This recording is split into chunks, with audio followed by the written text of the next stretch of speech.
এবছর দেবী দুর্গার আরেক রূপ মা বাসন্তী পৃথিবীতে আসছেন হাতিতে চড়ে। তাই শস্য দানা ও সম্পদে ভরে উঠবে এই বিশ্ব ব্রহ্মাণ্ড।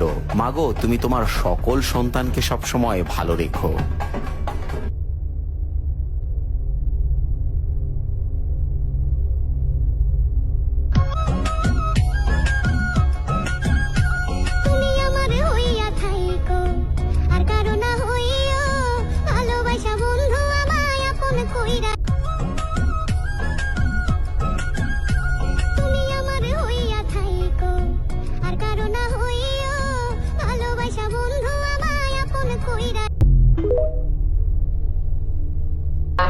কেউ আমাকে ইগনোর করবে আর আমি তার পিছে পড়ে থাকবো?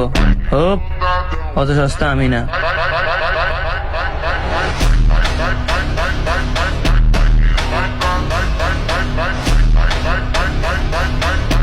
দেব মহাদেব, দেখ না বাবা ফিরে দে।